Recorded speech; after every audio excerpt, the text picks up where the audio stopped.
इस वक्त मौजूदा अपोजिशन है वो और पीटीआई के अंदर जो अरकान इस वक्त तक हमारे साथ आ चुके हैं, इसको कहते हैं खरीदो फरोख्त, इसको कहते हैं ज़मीर बेचना, इसको कहते हैं ज़मीर की कीमत लगाना।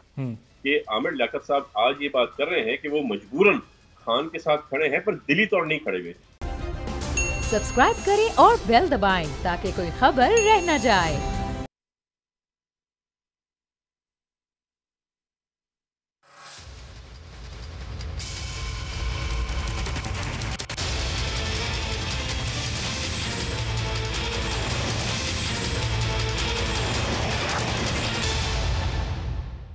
अस्सलाम वालेकुम, आप देख रहे हैं प्रोग्राम बस बहुत हो गया। मैं हूं अरबाब जहांगीर और हुकूमत और अपोजिशन दोनों कोशिश कर रही हैं कि अदम एतमाद का वो मार पाएं। हुकूमत ये कोशिश कर रही है कि अपोजिशन को नाकाम कर दे, जबकि अपोजिशन की कोशिश है कि 172 का मैजिकल फिगर वो हासिल कर ले, और दावा भी यही कर रही है कि 190 से ज़ायद अरकान उनके पास हैं। वज़ीर आज़म इमरान खान ने उस्मान बुज़दार की जगह परवेज़ इलाही को नया वज़ीर आला पंजाब नामजद करके काफ लीग की हिमायत तो इस वक्त हासिल कर ली है, लेकिन काफ लीग की हिमायत के बाद भी हुकूमत की पोजीशन इस वक्त भी मुस्तहकम नहीं दिखाई दे रही।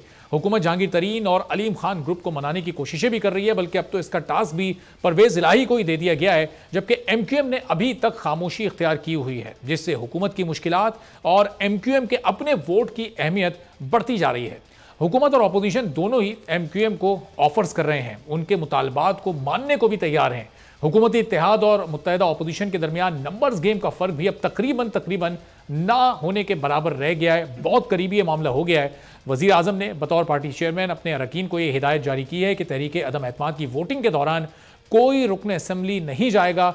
तहरीक अदम एतमाद कामयाब होगी या नाकाम होगी ये तो आने वाले दिनों में ही पता चल सकेगा, अगले कुछ दिनों में इसका फैसला हो जाएगा। 27 मार्च को वज़ीर आज़म इमरान खान ने जलसे से खिताब करते हुए एक ख़त दिखाया था। उन्होंने कहा था कि उन्हें ख़त में धमकियां दी गई हैं। अब आज वफाकी वुज़रा ने प्रेस कॉन्फ्रेंस की और उस प्रेस कॉन्फ्रेंस में ये इंकशाफ किया कि वज़ीर आज़म को मिलने वाले धमकी के पीछे दरअसल नवाज शरीफ का किरदार है। असद उमर ने बताया कि बैरूनी हाथ और तहरीक अदम एतमाद आपस में मिले हुए हैं। क्या कहा उन्होंने, जरा ये सुनिए। अब फवाद चौधरी जो इस प्रेस कॉन्फ्रेंस में ही मौजूद थे, उन्होंने एक प्रोग्राम में भी गुफ्तगू करते हुए बताया कि वज़ीर आज़म ये ख़त चीफ जस्टिस को दिखाने के लिए तैयार हैं, लेकिन ख़त बहुत कॉन्फिडेंशियल है, इसलिए इसे सबसे शेयर नहीं कर सकते। चीफ जस्टिस को ख़त दिखाने का मकसद सिर्फ इतना है कि सबको तसल्ली हो जाए। उन्होंने क्या कहा, यह भी सुनिए।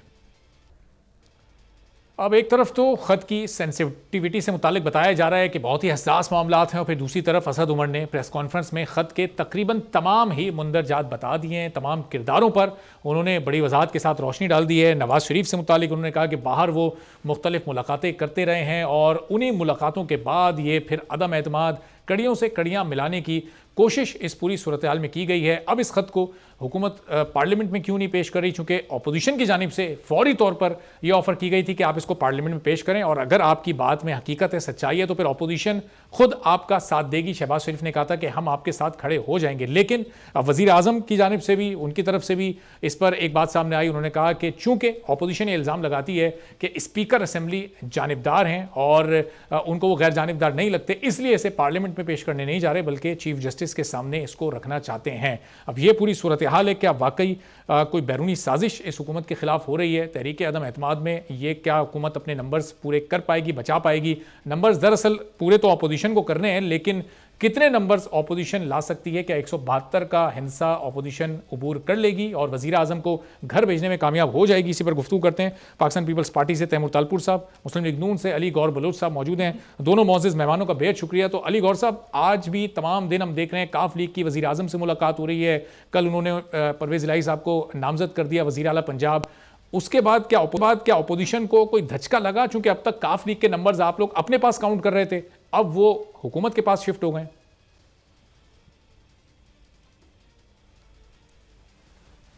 बिस्मिल्लाहिर्रहमानिर्रहीम।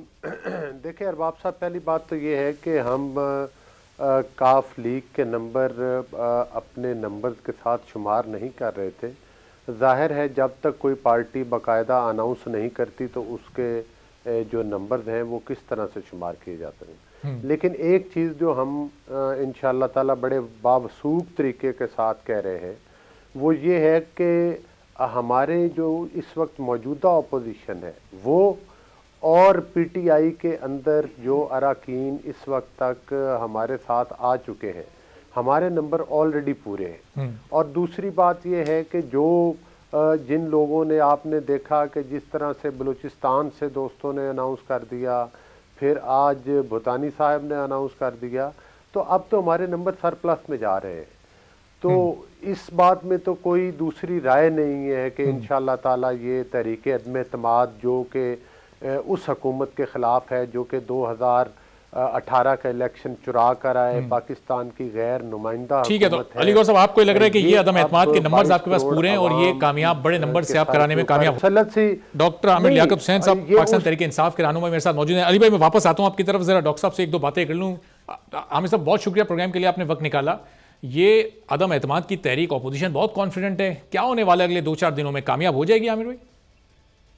जी यकीन कामयाब हो जाएगी। इस पे ऑपोजिशन ने बहुत होमवर्क किया हुआ है और मैं जो देख रहा हूँ एक सियासी तालिब इल्म की हैसियत से और वज़ीर आज़म साहब के बयानात, उनकी जो अटकलियाँ हैं, वो सब देखने के बाद मैं ये महसूस कर रहा हूँ कि तहरीक अदम एतमाद कामयाब हो जाएगी। अच्छा, लेकिन अब तो वज़ीर आज़म भी बहुत काम कर रहे हैं, ऑपोजिशन ने जो अपना होमवर्क किया है वो उसको देखें। परवेज इलाही साहब को उन्होंने वज़ीर आला पंजाब नामजद कर दिया, उस्मान बुज़दार साहब को हटा दिया। वही काम कर रहे हैं जो ऑपोजिशन। आइंदा वो ये ना कहें कि हम खरीदो फरोख्त नहीं करते, बिल्कुल ना कहें, बिल्कुल नहीं। उनके मुंह से अच्छा ही लगे, वो झूठे लगे। उन्होंने भी वही कर रहे हैं जो ऑपोजिशन कर रही है। वो भी कुछ दो और कुछ लोग की बुनियाद पे काम कर, वो भी कीमत लगा के बैठे। वो भी कह रहे हैं आइए आप वज़ारत आपको दे, आइए आपको गवर्नरशिप दे, आइए आपको वज़ारत आला दे। ये क्या होता है? ये बेचना ही तो होता है और क्या कहलाता है? तो एक एक करके वो आमिर भाई पहले एक इत्तेहादी को मनाया, फिर दूसरे इत्तेहादी को, फिर शायद वो अपने अरकान की तरफ आएंगे। एक अलग चीज है और चीजों की ऑफर करना एक अलग चीज है। अरबाब भाई जरा इस चीज को समझने की कोशिश करें। इत्तेहादियों को मनाना ये है कि आपने हमसे जो मुतालबात किए थे, जो आपने पहले किए थे, क्योंकि इत्तेहादी हमेशा पहले मुतालबात की बुनियाद पर आते, नए मुतालबात लेके नहीं आते बुरे वक्त में। ये बुरा वक्त है। मैं इस वक्त क्या खान साहब से चीजें मांगू? मैं खान साहब से कहूँ कि मुझे विरासत दें, मैं खान साहब से कहूँ कि मुझे हुकूमत में कोई हिस्सा दें? ये कोई वक्त है लेने का? मैंने मांगा क्या? मैंने कभी नहीं मांगा इनसे कुछ। लेकिन इस वक्त आपने खामखा मुझे तो गुस्सा दिला दिया। मैं आपसे ये कह रहा हूँ कि जो इत्तेहादियों की बात होती है, इत्तेहादियों से आपने कोई बात नहीं की होगी। आपने कहा होगा कि हम आपके कैदी रिहा कर देंगे, हम आपकी दफातर खोल देंगे, हम आपको मौका देंगे सियासत का। आप बताते हैं उनसे, आइए हम आपकी सारी बात, आइए हम आपकी सारी बात। एक तो बात यहाँ पे प्रॉब्लम ये कि आप बात नहीं सुनते पूरी। पहले बात सुन, हम आपकी तमाम बातें पूरी करने के लिए तैयार हैं। ये अगर वो करते तो बहुत अच्छी बात। मैं भी उनके साथ में होता कि हाँ खाजा आपने इस वक्त आकर जब आप पर थोड़ी तकलीफ आई हुई है तो आपने इनकी बातें पूरी की। अब आप उनको नई चीजें दे रहे हैं। आइए आपको पोर्ट एंड शिपिंग दे देते हैं, आइए आपको गवर्नर दे देते हैं, आइए परवेज इलाही साहब हम आपको वो बुज़दार वाली सीट दे देते हैं जो हम खाली करने को तैयार ही नहीं थे। सर इसको कहते हैं खरीदो फरोख्त, इसको कहते हैं ज़मीर बेचना, इसको कहते हैं ज़मीर की कीमत लगाना। अच्छा, वो आपके ट्वीट्स देखकर ये लग रहा है कि 2-4 रोज से आप हैं वाकई गुस्से में। तो गुस्सा मैंने आपको नहीं दिलाया, ये खान साहब और आपकी पार्टी ने आपको गुस्सा दिलाया। यार कभी ये अब ये बताएं कि आपको और जो दीगर नाराज अरकान है मनाने के लिए, इनको खान साहब को क्या कहा? इत्तेहादियों को तो बड़ी बड़ी ऑफर्स कर रहे हैं, आप लोगों को क्या ऑफर करें? ऐसा क्या करें कि आप लोगों की नाराजगी खत्म हो जाए, जो आपका गुस्सा है खत्म हो जाए? मैं उनके साथ ही हूँ, मुझे क्या मनाएंगे? मैंने उसको छोड़ा छोड़ी है, अब मुझे ना मनाए हो। लेकिन कि मैं उस इमरान खान को मैंने ज्वाइन ही नहीं किया था जो कहता था मैं खुदा के सामने खुदा के अलावा किसी के सामने नहीं झुका। मैंने उस इमरान खान को ज्वाइन किया था कि जो कहता था कि मैं खुदा के अलावा किसी के सामने नहीं झुकता, मैं किसी और के सामने नहीं झुकूंगा। आज मैं खान साहब को झुकता हुआ देख रहा हूँ, हर जगह, हर दर पर वो झुकता हुआ देख रहा हूँ। तो हर दर पे जो झुक जाए वो सर नहीं होता। तो अब ऑपोजिशन की जानिब से आमिर लियाकत साहब तो वोट देने नहीं जा रहे ना? नहीं, मैं क्यों जाऊंगा वोट देने के लिए? हाँ, जो भी वज़ीर आज़म बनेगा मैं उसे इत्तेमाद के वोट तो जरूर दूंगा जब असेंबली में आएगा, वो जब भी आएगा। मैं अभी तो नहीं जा सकता क्योंकि देखिए बात ये कि ये अभी जो भी जाएगा वो गलत करेगा, क्योंकि बात ये कि वो नाअहली की तरफ चले जाएगा, तो उसको जाने की जरूरत ही नहीं है। नंबर गेम मुझे पूरा पता है। मैं यहाँ बैठा हूँ इस्लामाबाद में, जरदारी साहब की एक बेहतरीन किस्म की सियासत है और उस बेहतरीन किस्म की सियासत में आप उसको जो भी कहें, लेकिन जरदारी साहब एक सियासतदान है, बाकायदा सियासतदान है। उन्होंने 174 से ज्यादा दुख कर लिए। मैं आपके इंतहाई जिम्मेदारी के साथ चला दे रहा हूँ कि 174 से ज्यादा अरकान ऑपोजिशन के पास मौजूद है। अच्छा। अगर उनके पास है तो इनको जाने की जरूरत नहीं है। ये जब पेश होंगे जब एतमाद का वोट लिया जाएगा। अच्छा। एतमाद के वोट के वक्त जो भी पेश होगा वो नायल नहीं होगा। और जो आमिर पीटीआई के जो मुनहरिफ अरकान जो अपने आप को अब जाहिर भी कर चुके हैं कि वो ऑपोजिशन की जानिब से वोट देंगे, उनके लिए कोई पैगाम है आपका? जाहिर है वो उसके बाद तो नाअहल होने जा ही रहे। कौन कह रहे हैं? आप बात ही सुनते पूरी, पता नहीं आपका दिमाग कहाँ रहता है। अच्छा बताएं, कहाँ रहता है? मैं कह रहा हूँ आपसे 174 लोग उनके पास हैं, वो शो करा के वज़ीर आज़म वक्त ले आए। उसके बाद इन सबको पीटीआई के मुनहरिफ लोग मिलाकर उनके पास 174 है ना। लेते वक्त जब वज़ीर आज़म इत्तेमाद का वोट लेता है तो उस वक्त जो भी आएगा सामने तो कोई भी नाअहल नहीं होता है। सही। और बस आखिर में एक बात के लीडर आपके इमरान खान ही है? जाहिर है, और कौन? अच्छा ठीक है, चलें, बहुत बहुत शुक्रिया डॉक्टर आमिर लियाकत साहब की गुफ्तगू आपने सुनी। इमरान खान हैं ट्विटर पर जो उनका गुस्सा है वो अपनी जगह पर, लेकिन वो कह रहे हैं कि खान साहब के साथ हूँ बस, और ख़ुद भी ये कह रहे हैं कि ये वो खान साहब नहीं है जिनको उन्होंने ज्वाइन किया था, इसके बावजूद वो खान साहब के साथ हैं। तो तैमूर साहब ऐसे भी लोग हैं देखिए पाकिस्तान तहरीक इंसाफ में जो डाई हार्ड खान साहब के साथ हैं, चाहे खान साहब काफ लीग को कोई ऑफर करें, MQM को मनाने के लिए वजारतें दे दें, लेकिन आमिर लियाकत साहब और बहुत सारे ऐसे भी लोग हैं जो अभी भी खान साहब के साथ हैं और नहीं आएंगे अपोजिशन के साथ। बिस्मिल्लाहिर्रहमानिर्रहीम। सबसे पहली बात तो आपने सुना PTI के अपने अरकान असेंबली का गुस्सा, उनकी फ्रस्ट्रेशन इमरान खान की नाकाम पॉलिसीज की वजह से, उसकी करप्शन की वजह से, क्योंकि सेलेक्टेड ऐसा ही होता है, सेलेक्टेड कभी इलेक्टेड का मुकाबला कर नहीं सकता। पहली बात। दूसरी बात ये कि आज मैं समझता हूँ कि आमिर लियाकत साहब आज ये बात कर रहे हैं कि वो मजबूरन खान के साथ खड़े हैं पर दिली तौर नहीं खड़े हुए, इसलिए इंशाल्लाह वैसे ही मेरे पे बड़ा ड्यू है। मुझे दावत अपनी नहीं दी थी शादी की आमिर लियाकत भाई ने, तो मैं उनसे जाके चाय पीने जाऊंगा भाभी के हाथ की, तो मैं कोशिश करूंगा उनको कन्विंस करूं कि इस नाअहल करप्ट तरीन इंसान से जान छुड़ाए और हमारी मदद करे। उन्होंने खुद एतराफ किया आमिर भाई ने कि आसिफ जरदारी जैसा सियासतदान ना कोई था ना कोई है। पार्टी में शामिल होने की दावत देंगे आप उन्हें? पार्टी में शामिल होने की भी दावत दूंगा। उनको इंशाल्लाह ताला सीट के हकदार हैं, वो उनको सीट की ऑफर करेंगे और उसे रिक्वेस्ट करेंगे कि वो पाकिस्तान पीपल्स पार्टी के साथ खड़े हों, सारी जॉइंट ऑपोजिशन के साथ खड़े हों। इस नाअहल तरीन इंसान से, शख्स से जान छुटनी चाहिए। इसको पता नहीं होता ये दिन में क्या बोल रहा है, ये शाम को क्या बोल रहा है और ये रात को क्या बोल रहा है। सही। और तैमूर साहब, आज जब जरदारी साहब दिन में बिलावल साहब के साथ प्रेस कॉन्फ्रेंस कर रहे थे, तो साफ़ी ने उनसे सवाल किया कि आपके साथ ऐसा लग रहा है फिर गेम हो गया, तो काफ लीग चली गई हुकूमत के साथ, तो उन्होंने कहा हमारे साथ तो हमेशा ये हाथ हो जाता है। अब इशारा उनका नून लीग की तरफ था या वो चौधरी बरादरान को ही कह रहे थे, काफ लीग की तरफ इशारा कर रहे थे? अरबाब भाई जरा हल्का रखें, ऐसे ना करें। उनका इशारा फिलहाल आज की बात पे था और बेसिकली आपको एक चीज पे गौर करना चाहिए मेरे भाई कि what is the situation. Yes, हम चाहते हैं हमारे साथ हमारे इत्तेहादी बढ़े, हम चाहते थे कि काफ लीग हमारे साथ खड़ी हो, हम चाहते हैं और मैं 90% होपफुल हूँ MQM हमारे साथ खड़ी होगी। पर the fact of the matter is हमारे साथ ये दोस्त खड़े हो, हमारे साथ ये दोस्त खुदा ना खासा अगर ना भी खड़े हो तो हमारे फिगर कंप्लीट हैं। जो हमें जरूरत है इनको हटाने के लिए, उससे बहुत ज्यादा हमारे पास लोग मौजूद हैं, एमिनेंट रिस्पेक्टेबल मौजूद हैं, जो पाकिस्तानी हैं, सच्चे पाकिस्तानी हैं, पाकिस्तान से प्यार करते हैं, वो सब इमरान खान से अलहदगी इख्तियार कर चुके हैं। और आज इमरान खान का वही हाल है जो आपने सुना है, गली का कुत्ता ना घर का ना घाट का, गली गली जाके जगह जगह जाके मिन्नतें कर रहा है, लोगों के पैरों में पड़ रहा है मुझे वोट दो, मुझे वोट दो। और हम अल्हम्दुलिल्लाह बैठ के अपनी सियासत जो हमारा तरीकेकार था पाकिस्तान पीपल्स पार्टी का, उसी तरह। और आप कहेंगे चलें आपके नंबर्स भी बहुत ज्यादा हो गए, तो अब अली गौर साहब, ये आप लोगों ने क्या फैसला करने में देर कर दी थी? काफ लीग की जो डिमांड्स थी वो आप लोगों ने वक्त पर पूरी नहीं की, तो फिर ज़ाहिर उन्हें हुकूमती ऑफर अच्छी लगी, वो उधर चले गए। समझते हैं कि देर हो गई नून लीग से फैसला करने में, वरना नंबर्स आपके और ज्यादा होते?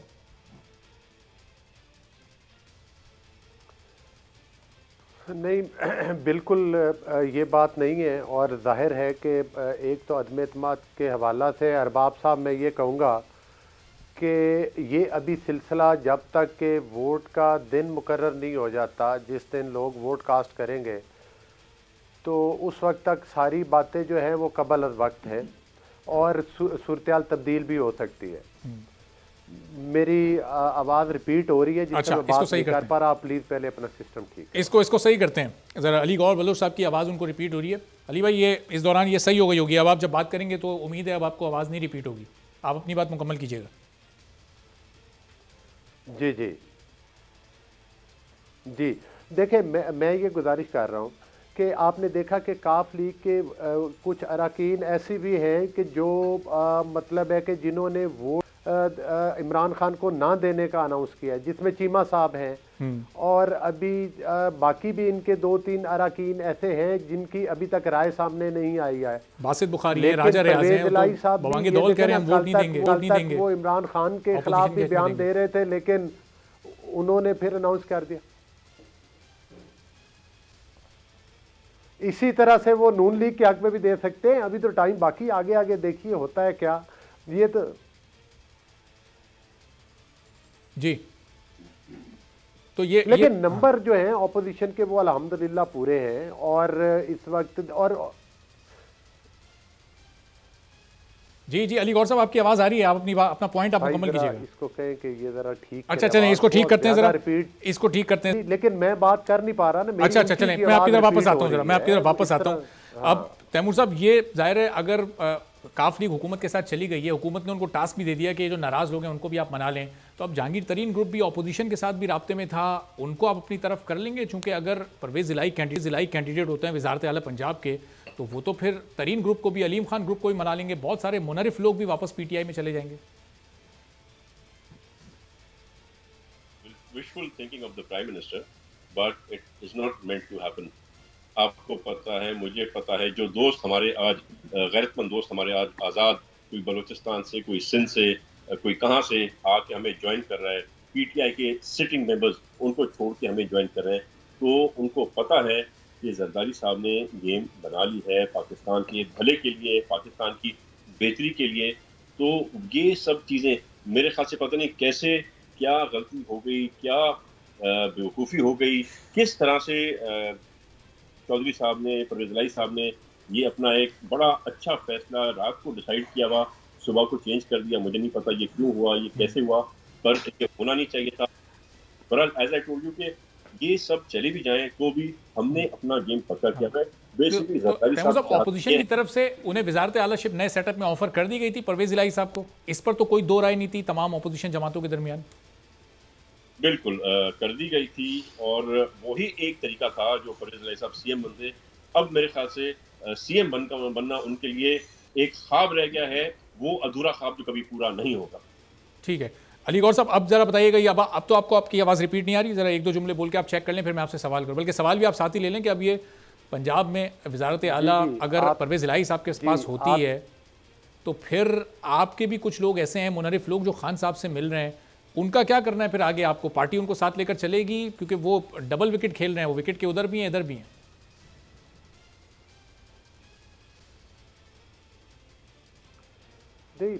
हमारे तो देखें ना, हमारे तो अगर आप मरकज़ की बात करें तो यहाँ पर तो एक रुकन भी ऐसा नहीं है, सारे मुस्लिम लीग नून के साथ है जितने हमारे 84 अरकान हैं। पंजाब में कुछ लोग ऐसे, पंजाब में सिर्फ 2-3 लोग हैं जो डे 1 से इन्होंने, हाँ पंजाब में वो 2-3 लोग हैं और हमने उनके साथ अभी तक रब्ता तक नहीं किया। लेकिन यहाँ पर ये एक और काबिल ज़िक्र बात है कि जिस तरह से अभी तो आपने देखा कि अदम एतमाद की एप्लीकेशन पंजाब में आई है और इनके पंजाब असम्बली में 40 से ज़्यादा अरकान जो पीटीआई के हैं वो हमारे साथ राब्ते में हैं, जो इनकी 3.5 साल की करप्शन से तंग आ चुके हैं, जो इनकी मईशत इन्होंने तबाह की पाकिस्तान की उससे तंग आ चुके हैं, जो समझते हैं कि आइंदा अगर वो बल्ले के निशान पर इलेक्शन कॉन्टेस्ट करते हैं तो उनको आवाम में जाने से नदामत होगी, वो अरकान हमारे साथ राब्ते में है।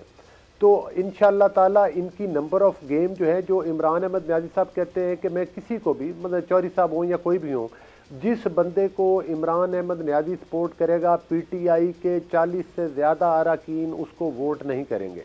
तो वो तो इस वक्त पंजाब में तो कोई दूसरी राय नहीं, इंशाअल्लाह ताला पंजाब से वही वज़ीर आला होगा जिसको मियां मोहम्मद नवाज शरीफ साहब अनाउंस करेंगे हमारे कायद, और दूसरी बात यह है कि जिसका फैसला मुतहदा अपोजिशन करेगी उनकी मशावरत के साथ। तो मतलब है कि ये कहना कि हमारे पंजाब में कोई ऐसा बंदा, अगर पंजाब में ये अपना वज़ीर आला बरकरार रख सकते होते, एक कॉमन सेंस की बात है, तो ये फिर बुज़दार साहब को ही रखते, बुज़दार साहब को रिप्लेस ना करते। बुज़दार साहब की जगह और लोगों को इसीलिए ऑफर कर रहे हैं ना कि कोई वोट लेकर आए और इनकी सूबाई हुकूमत बचा ले। बिल्कुल, और जाहिर है सिर्फ पांच वोट्स के लिए उन्होंने अब ये परवेज इलाही को ये वजारत आला शिप दे दी है। तो तैमूर साहब, ये 5 सीटों पर काफ लीग तो पंजाब की वजारत आला ले जा रही है, अगर MQM ने यही ऑफर, यही डिमांड आपसे सिंध में की तो उनकी तो सीटें भी साथ हैं, क्या उनको ये ऑफर आप कर सकते हैं कि चलें जी अपना वजीर आला ले आए सिंध में?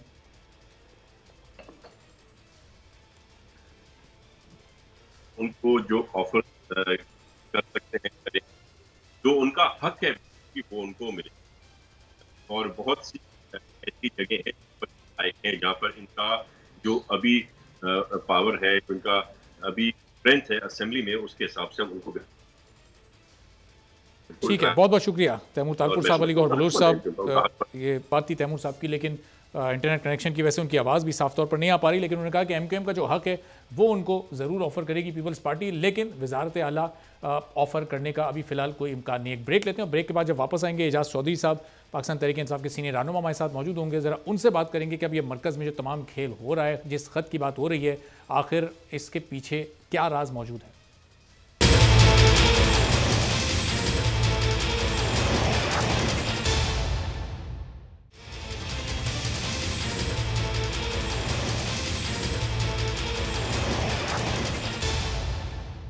प्रोग्राम में एक बार फिर आपको खुशामदीद कहते हैं। और वज़ीर आज़म के खिलाफ अदम एतमाद आई। 27 मार्च को उन्होंने 10 लाख लोगों को परेड ग्राउंड बुलाया और वहाँ पर उन्होंने कहा था कि मैं कोई सरप्राइज़ देने जा रहा हूँ, लेकिन वहाँ उन्होंने एक ख़त लहराया और शायद वही उस पूरे जलसे का सरप्राइज़ था। और उस ख़त के ज़रिए उन्होंने बताया कि धमकी मुझे दी गई है और इसी उसके बाद ये अदम एतमाद आई है, जिससे मेरी हुकूमत को गिराने के लिए कुछ बैरूनी क़ुव्वतें इस वक्त सरगर्म हैं और वो यहाँ के लोकल किरदारों को इस्तेमाल कर रही हैं। अब आज उसी से मुतालिक एक प्रेस कॉन्फ्रेंस की असद उमर साहब ने, फवाद चौधरी ने, और उसमें उस ख़त से मुतालिक कुछ चीज़ें उन्होंने मज़ीद बताई और बताया कि मियां नवाज़ शरीफ इस वक्त एक आलमी इस्टेब्लिशमेंट के साथ मिलकर साजिश कर रहे हैं। यहाँ पर उनके भाई और दीगर अपोजिशन के रहनुमा इस वक्त हुकूमत गिराने के लिए सरगर्म है। तो आखिर इस ख़त को पार्लियामेंट में क्यों पेश नहीं किया जा रहा? ने भी इस ख़त से सुनने के बाद उन्होंने यही कहा कि अपोजिशन इस ख़त को लेकर आए, हम आपका साथ देंगे और अगर इसमें वाकई जो बात आप कह रहे हैं वही मौजूद है तो। एजाज चौधरी साहब पाकिस्तान तहरीक इंसाफ के सीनियर रहनुमा हमारे साथ मौजूद हैं। ज़रा उनसे पूरी सूरत हाल पर बात करते हैं कि आखिर इस ख़त में ऐसा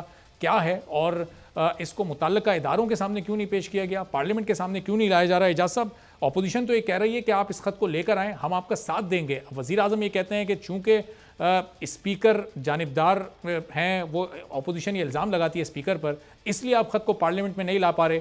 लेकिन फोरम तो वही है ना, इसको अपोजिशन के रहनुमाओं के साथ शेयर करें। जी बहुत शुक्रिया। देखिए, जो मुल्की मफाद सबसे बालातर और अजीज़ तर चीज़ है और आपके ये बात इल्म में आ चुकी है कि जिस तरह प्राइम मिनिस्टर को पता है, इसी तरह और 2-3 अहम जो हुकूमती शख्सियात हैं उनके इल्म में भी है और आर्मी की भी टॉप ब्रास जो है उसके इल्म में भी है। इसके बाद हमारे यहाँ एक बहुत ही मोतबर अदारा और मोतबर शख्सियत चीफ़ जस्टिस ऑफ पाकिस्तान है। हम उनके सामने भी इसे रखना चाहते हैं और इसके बारे में जो मुल्की कवानीन हैं या बैनुल-अक़वामी कवानीन हैं, अगर सारे कवानीन इसकी इजाज़त दें कि इसको हम उस तरह पब्लिक कर दें, इसलिए कि जब इसे पार्लियामेंट के अंदर पेश कर दिया जाएगा तो इसमें जो यानी मुल्की सलामती के हवाले से, सिक्योरिटी के हवाले से मुख्तलिफ इशूज़ हैं, वो यानी मुतासर होने का अंदेशा है। और अगर सुप्रीम कोर्ट के चीफ़ जस्टिस उस बात की तस्दीक कर देते हैं तो मैं समझता हूँ कि उसके बाद यानी कौम को तो पहले ही इसके ऊपर यकीन आ चुका है, इसलिए कि ये बिल्कुल इसका एक सीक्वेंस आप देख सकते हैं। एक तो ये अदम एतमाद से पहले आया है, दूसरा आपके इल्म में है कि PMLN के जो रहनुमा हैं वो नवाज़ शरीफ से मुख्तलिफ ममालिक के जो इस्टेब्लिशमेंट के लोग हैं जी, उनकी मुलाकातों की तस्दीक कर रहे हैं। अच्छा। और हमें भी इस चीज़ का ख्याल रखना है कि हम किसी मुल्क को इसके अंदर उस तरह ना सामने ले आएँ कि उससे पाकिस्तान की सलामती को, पाकिस्तान की खारजा पॉलिसी के मुतासर होने का अंदेशा हो। इसलिए यानी हाईएस्ट फोरम और हाईएस्ट पर्सनैलिटी पाकिस्तान के अंदर सुप्रीम कोर्ट और जुडिशरी है, उसके सामने हम रखने जा रहे हैं। मैं फ़र्ज़ कर रहा हूँ ये बात जो बात से अर्ज़ करने लगा हूँ कि अगर चीफ़ जस्टिस ऑफ पाकिस्तान ये समझें कि आलमी क़वानीन और हम जिन मुआहदों के अंदर हैं वो ऐसे नहीं हैं, तो फिर हम उसे पब्लिक में भी ला सकते हैं, यानी पार्लियामेंट के अंदर भी उसे ज़ेर बहस लाया जा सकता है। एजाज साहब, जिस तरह आप भी ये कह रहे हैं और हुकूमत भी ये कह रही है कि ये अदम एतमाद से पहले ही ये आ गया था, तो जब वज़ीर आज़म को इसका इल्म था तो फिर क्यों उसी वक्त वज़ीर आज़म ने नहीं बताया मुतल्लिक़ा इदारों को? वो इतने अरसे तक खामोश क्यों रहे? अदम एतमाद के आने का इंतज़ार क्यों करते रहे? वज़ीर दाखिला शेख रशीद से जब पहली बार इससे मुतालिक सवाल हुआ था, उन्होंने कहा जी मुझे तो इस खत से मुतालिक कुछ नहीं पता। फिर बाद में उन्होंने कहा हाँ मुझे बताया गया था। इसी तरह फवाद चौधरी साहब को नहीं पता था, फिर बाद में उन्होंने भी कहा मुझे बताया गया था। तो बाद में अब जस्टिफिकेशन सबकी आ रही हैं, इब्तिदा में किसी को इस खत से मुताल्लिक इल्म नहीं था। जब वजीर आजम ने उस खत को मंजर आम पर लाकर बात की है तो अब सब कह रहे हैं कि हमें बताया गया। ये 7 मार्च को ये दस्तावेज़ मौसूल हुई और फिलफौर तो यही था कि उसे सिक्योरिटी के अदारों के इल्म में लाया जाए, चुनाचे लाया गया। इसके बाद आपको मालूम है कि पाकिस्तान के अंदर OIC की एक बहुत ही अहम कॉन्फ्रेंस होने जा रही थी और मुल्की सिक्योरिटी और उसकी जो सॉलिडेरिटी है और इंटेग्रिटी है उसका तकाजा था कि हम कोई ऐसी कंट्रोवर्सी इससे पहले सामने न लेके आएँ कि उसके नतीजे में जो कॉन्फ्रेंस है वो मुतासर हो। चुनांचे हमने बहुत एहतियात से काम लिया और एक वक्त गुजर जाने के बाद इसके ऊपर बात की। हालांकि प्राइम मिनिस्टर इसके ऊपर हिंट करते रहे थे और ये कहते रहे थे कि एक चीज़ में जो है 27 के जलसे के अंदर लेकर आऊँगा। इसलिए मैं नहीं समझता कि हमने कौम को आगाह नहीं किया था। चूँकि मुल्क की सलामती का मसला है तो हम इसकी पूरी एहतियात कर रहे हैं कि इस तरह का कोई काम ना हो जाए जिसके नतीजे में हमें दुश्वारी का सामना करना पड़े। मैं आपको माजी से एक हवाला दे सकता हूँ जी। एक जो जुल्फ़िकार भुट्टो के ख़िलाफ़ एक तहरीक, वो बुनियादी तौर पे इलेक्शन के अंदर धांधली के ख़िलाफ़ तहरीक थी और उसको मुंतकिल कर दिया गया तहरीक निज़ाम मुस्तफ़ा के अंदर। और बाद में उसके जो सदर थे जनाब मुफ्ती महमूद साहब यानी फजलुर रहमान के वालिद, उन्होंने इस बात को पब्लिकली एडमिट किया था कि हमें ये इल्म नहीं था कि ये इस तरह की कोई बैनुल अक़वामी साजिश इसकी पुश्त के ऊपर मौजूद है। और मैं तो अब भी यही समझता हूँ कि चंद लोगों के अलावा शायद अपोजिशन की जो पार्टियाँ हैं या उनके जो रहनुमा हैं, मेंबरान असम्बली हैं, उनके इल्म में भी नहीं होगा। ये बिल्कुल चंद मौजूद चंद लोगों के इल्म में होगा कि जो इस सारी कॉन्स्पिरेसी का हिस्सा हैं। चुनांचे हम पूरी एहतियात से काम ले रहे हैं लेकिन पूरी वसूख से कह रहे हैं। और मैं ये भी अर्ज़ कर दूं कि कौम को इसके ऊपर एतमाद है। जितना हम नीचे इसके ऊपर लोगों से बात करते हैं तो वो ये समझते हैं कि यकायक ये जो कुछ पाकिस्तान के अंदर हो रहा है और इतनी बड़ी यानी तादाद के अंदर रकम आ गई है, हैवी यानी इन्वेस्टमेंट के तौर पे समझ लें इस गलत काम के ऊपर, तो लोगों को इस चीज़ का बखूबी अंदाज़ा हो रहा है। और मैं आपको ये नाम बताए बगैर बता सकता हूँ कि ऐसे अरकान असम्बली सामने आए हैं कि ये जब असद उमर साहब ने प्रेस कॉन्फ्रेंस की है तो उन्होंने राब्ता कायम किया है कि हम तो इसे एक मुल्क की सियासत समझ रहे थे, लेकिन अगर ये इस तरह का कोई मसला है तो हम अपनी राय को रिकंसिडर करने के लिए भी तैयार। ठीक है, लेकिन एजाज साहब चलें, आप कह रहे हैं कि नाम लिए बगैर आप बताना चाहते हैं जिन मुनर फरकान की आप बात कर रहे हैं, ये कौन है? ये जहांगीर तरीन ग्रुप के लोग हैं जिन्होंने आपसे रब्ता किया, या फिर ये अलीम खान ग्रुप के लोग हैं, या फिर ये वो आज़ाद लोग हैं जो आज़ाद हैसियत में इलेक्शन जीते थे फिर पाकिस्तान तहरीक इंसाफ में शामिल हुए, या पाकिस्तान तहरीक इंसाफ के अपने लोग हैं? ये हैं कौन लोग? इस पर तो आप इशारा कर सकते हैं। से मुतल्लिक रहे हैं, अच्छा, चाहे वो इत्तेहादी पार्टियों के हों चाहे वो PTI के हों। लेकिन अब खान साहब क्यों समझते हैं एजाज साहब कि ये बैरूनी साजिश तो चल रही है, लेकिन फिर परवेज़ इलाही को वज़ीर आला नामज़द करना, उस्मान बुज़दार को हटाना? खान साहब तो अभी जलसे में कह रहे थे कि मैं तो अपनी जान दे दूंगा, जान चली जाए लेकिन मैं इनको नहीं छोड़ूंगा, हुकूमत मेरे लिए कोई बड़ी चीज़ नहीं है, बहुत छोटी चीज़ है। तो अब इस छोटी चीज़ के लिए अपने उसूल को, अपने नज़रियात को क्यों कुर्बान कर रहे हैं? उस्मान बुज़दार उनकी फ़र्स्ट चॉइस होते थे, आज वो अपनी हुकूमत बचाने के लिए उनको कुर्बान करके वज़ीर आला जिनके पास सिर्फ 5 सीटें हैं उनको वज़ीर आला बना रहे हैं परवेज़ इलाही साहब को। देखिए, मैं आपसे एक बात अर्ज़ करूं, सबसे पहले तो मैं उस्मान बुज़दार साहब के हिम्मत, हौसले और उनकी कमिटमेंट की दाद देना चाहता हूं। अच्छा। उनसे न किसी ने इस्तीफ़ा तलब किया, न उनसे किसी ने कुछ कहा। उन्होंने महसूस किया कि हालात ऐसे हैं कि मैं पार्टी चीफ के सामने इस्तीफ़ा रख दूं ताकि कोई फैसला करने में उन्हें दुश्वारी ना हो। अच्छा। उसके बाद मैं आपको यानी ये बात तो अर्ज़ कर सकता हूँ कि बहरहाल जब पार्लियामेंट के अंदर अदम एतमाद आ जाए तो नंबर्स गेम होती है और हमें अपने नंबर्स को इंश्योर करने के लिए, इसलिए कि हम एक कोलिजन गवर्नमेंट के मेजर पार्टनर हैं, उनकी ये जिम्मेदारी होती है हर मेजर पार्टनर जो कोलिजन गवर्नमेंट का हो कि वो अपने एलाइज को अपने साथ रखे। और एलाइज जो हैं वो उनकी मुख्तलिफ डिमांड्स होती हैं, वो साथ ही इसलिए देते हैं कि उनके कुछ मुतालबात जो हैं जायज़ हद तक वो पूरे किए जाते हैं। और मैं ये समझता हूँ कि इसमें कोई हर्ज की बात नहीं है। जो PTI का डाई हार्ड है उससे कोई भी पार्टी ओहदा दे सकती है, उससे वापस ले सकती है, उसकी इंशाअल्लाह ताला इस कुर्बानी को कभी रायगा नहीं जाने दिया जाएगा। अच्छा। और जो लोग इस मौका पर यानी वो पीठ में छुरा घोंपेंगे उनका भी मुस्तकबिल में पता चल जाएगा। कहीं जिंदगी तो ख़त्म नहीं हो जाती, इंसान ख़त्म हो जाता है, जिंदगी रवां दवा रहती है। ठीक है, तो इत्तेहादी इसी तरह साथ चलते हैं। एजाज चौधरी साहब, इसका अब वज़ीर आज़म इमरान खान साहब के पास अदम एतमाद को नाकाम बनाने के लिए इसके अलावा कोई और ऑप्शन था नहीं। यही बात मैं सवाल के तौर पर आपके सामने रखता हूँ। एक छोटा सा ब्रेक लेते हैं, ब्रेक के बाद वापस आते हैं। एजाज चौधरी साहब हमारे साथ मौजूद हैं।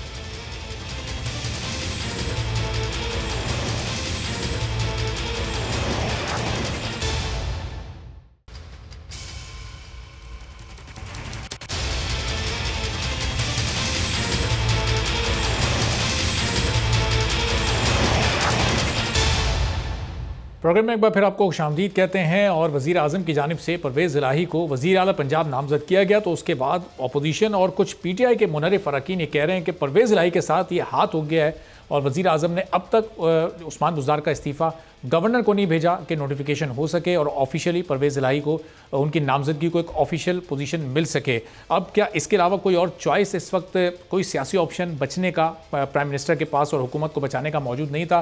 तो एजाज साहब, क्या ये आखिरी एक ऑप्शन था? कोई इस वक्त इम्कान नहीं था हुकूमत के बचने का? वज़ीर आज़म अगर ये कदम ना उठाते तो हुकूमत नहीं बच सकती थी? कोई दूसरे सियासी ऑप्शन उनके पास नहीं थे? और खान साहब तो खुद ये कह रहे थे कि मेरी हुकूमत जाती है चली जाए। फिर ये कदम आखिर खान साहब ने क्यों उठाया? अपने ही वज़ीर आला की कुर्बानी क्यों दी उन्होंने? देखिए, मैं आपसे एक अर्ज करता हूँ जी, 7-8 मार्च को ये तहरीक अदम एतमाद आई है ना, उसके बाद तो इमरान खान ने एक विन विन सूरत हाल को पैदा कर दिया। 6-7 जलसे क्या किए, पूरी कौम की राय तब्दील करके रख दी, रायामा बदल गई। और अच्छा, नुक्ता नज़र ही बदल गया पाकिस्तानियों का। और उन्होंने महसूस किया कि मुल्क की सलामती, मुल्क की खुद मुख्तारी, आज़ाद खारजा पॉलिसी कहीं हम अहम है दीगर मसाइल से। और जिस दिन से ये उनके सामने बात खोल के रखी है कि ये एक बैनुल-अक़वामी साजिश है पाकिस्तान के दुश्मनों की, कि वो पाकिस्तान को डिस्टेबलाइज रखना चाहते हैं और उन्हीं लोगों को मुसल्लत करना चाहते हैं जिनका मालो असबाब, दौलत नाजायज़ यानी जो हराम की कमाई है उनकी, उन्होंने उन्हीं सेफ हेवन्स में रखी हुई है। और इसलिए यानी वो तो सरे मुँह उनके हुक्म के बगैर नहीं चल सकते, उनके हुक्म के मुताबिक अपनी ज़िंदगी बसर करने में मजबूर हैं। तो इसलिए मैं समझता हूँ कि हम बिल्कुल क्लियर हैं, कौम इसके ऊपर वाज़े तौर पे तहरीक इंसाफ के साथ है कि इस मुल्क को एक आज़ादाना और ख़ुद मुख्ताराना पॉलिसी जो है वो सामने रखनी चाहिए। हम अमेरिका हो, रूस हो, यूरोपियन यूनियन हो, फार ईस्ट के मुल्क हों, सेंट्रल एशिया के मुल्क हों, हम खलीजी ममालिक हों, अरब ममालिक हों, मुस्लिम दुनिया हो, सबके साथ एक ऐसा ताल्लुक़ रखना चाहते हैं कि हम सब के साथ बातचीत कर सकें।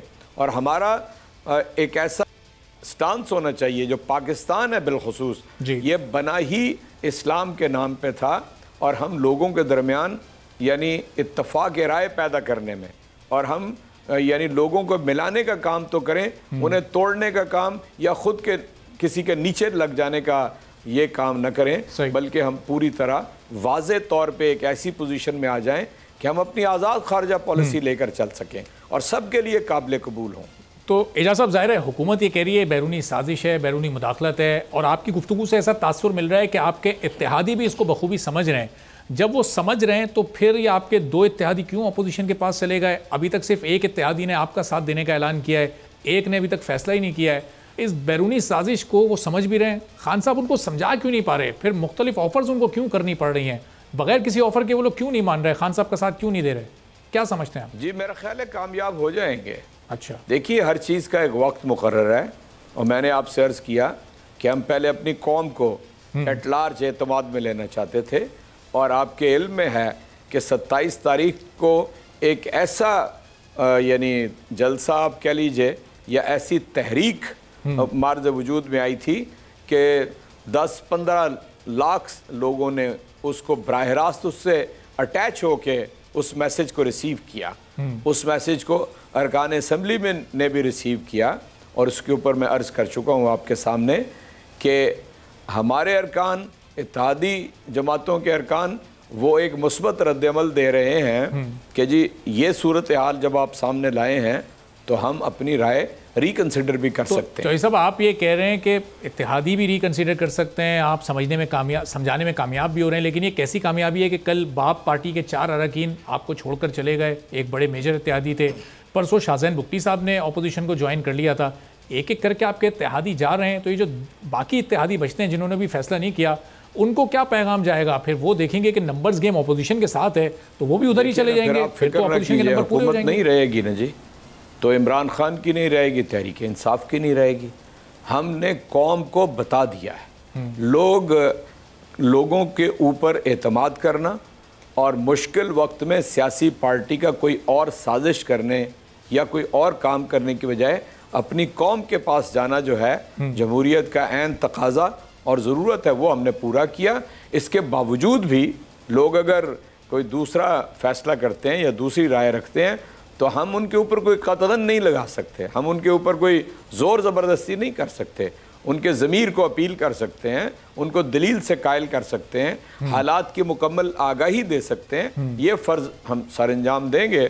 और मैं ये समझता हूँ कि यहाँ पर बहुत मौजूद चंद लोग हैं कि जिनकी हुब्बुल वतनी के ऊपर 100% शक किया जा सकता है, और वो सिर्फ इक़्तिदार के भूखे और अपनी जो माल दौलत को समेटा हुआ उन्होंने उसकी हिफाजत के लिए जराइम पेश हैं। वो लोग अदालतों से सजाएं हुई हैं, मफरूर हैं यहाँ से, और अदालत के अहकामात की पैरवी भी नहीं कर रहे। मैं समझता हूँ वो बहुत थोड़े लोग हैं, और बाकी लोग जो हैं इस दलील को समझने की सलाहियत रखते हैं। अच्छा। और इंशाअल्लाह हालात हमारे साथ होंगे। अच्छा। फर्ज कीजिए नहीं होंगे तो हम अवाम के अंदर जाने के लिए तैयार हैं। लेकिन चौधरी साहब, ये आप दलील से मनाने की बात कर रहे हैं इत्तेहादियों को, दलील से आप कहाँ मना पा रहे हैं? किस इत्तेहादी को आपने दलील से मनाया? काफ लीग को आपने वजारत आला देकर मनाया है, MQM को आप एक मिनिस्ट्री देने जा रहे हैं, गवर्नरशिप की ऑफर कर रहे हैं, और वो कह रहे हैं कि हम तो डिमांड भी नहीं कर रहे, हुकूमत हमें खुद दे रही है। तो ये अपोजिशन अगर पैसों से खरीद रही है लोगों को, आप इल्जाम लगा रहे हैं, और अगले टिकट की ऑफर कर रही है अपने। मैं दोबारा आपसे हुकूमत और अपोजिशन के रवैये में जरा फर्क बताएं, क्या फर्क है इसमें? ये तो दोनों का एक जैसा रवैया है, आप भी ऑफर्स कर रहे हैं, वो भी ऑफर कर रहे हैं। यही बात को जी, ये जो कोलिजन गवर्नमेंट्स होती हैं, इनके अंदर कोलिजन पार्टनर जो हैं, मेजर पार्टनर की ये रिस्पॉन्सिबिलिटी होती है कि मुख्तलिफ औकात में वो अपने मुतालबात लेके आते हैं। आपके इल्म में है कि पिछले 3.5 बरस के अंदर 2-3 मौके ऐसे आए कि सारे पार्टनर्स कुछ मुतालबात लेके आए, कुछ उनसे गुफ्तगू शुनीद हुई, मुज़ाकरात हुए, कोई बातें मान ली गई, कुछ बातें नहीं मानी जा सकती थी, उनको समझा दिया गया। इसलिए मैं समझता हूँ कि ये किसी दर्जे में भी ज़ाहिर है जिन्होंने साथ चलने का अहद किया है, अगर वो कोई डिमांड रखते हों तो उनकी डिमांड को अगर वज़न किया जाए और उसकी सियासी ज़रूरत ज़्यादा बेहतर हो तो मैं नहीं समझता कि ये किसी अखलाकी मयार से गिरी हुई बात है। अच्छा। ये ऐन उस इत्तेहाद का तकाजा है, उस अलायंस का तकाजा है कि जो हुकूमत शुरू होते वक्त हमने अपने साथ जन अलाइंस को शामिल किया था। ठीक है। अब चौधरी साहब ये चलें, इत्तेहादियों को तो आपने मना लिया कुछ ना कुछ देकर, दलील से या जैसे भी, ये मुनर्रिफ अरकान को कैसे मनाएंगे जो एलानिया तौर पर ये कह रहे हैं कि हम अपोजिशन के हक़ में वोट देंगे, हम अपोजिशन के कैंप में शामिल हो गए? उसमें राजा रियाज को आप ले लें, बासित बुखारी, रमेश कुमार, ये लोग रोज़ TV पर आकर कह रहे हैं कि हम अपोजिशन के साथ हैं।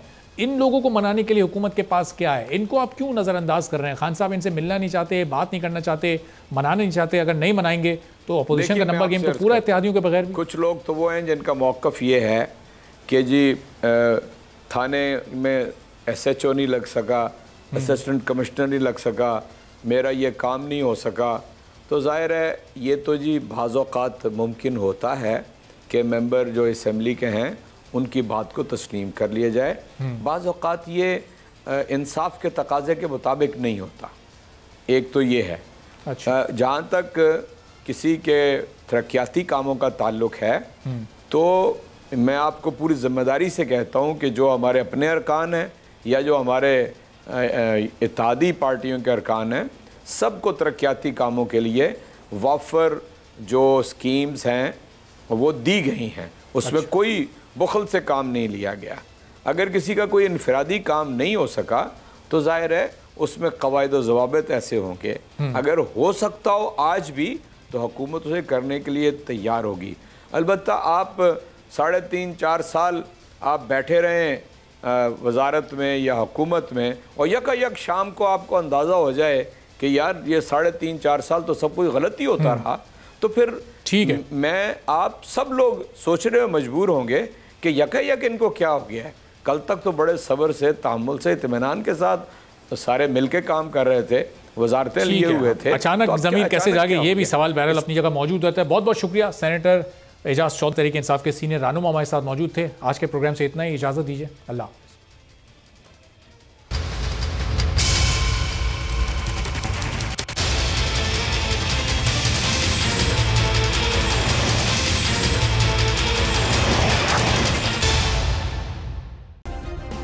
सब्सक्राइब करें और बेल दबाएं ताकि कोई खबर रह न जाए।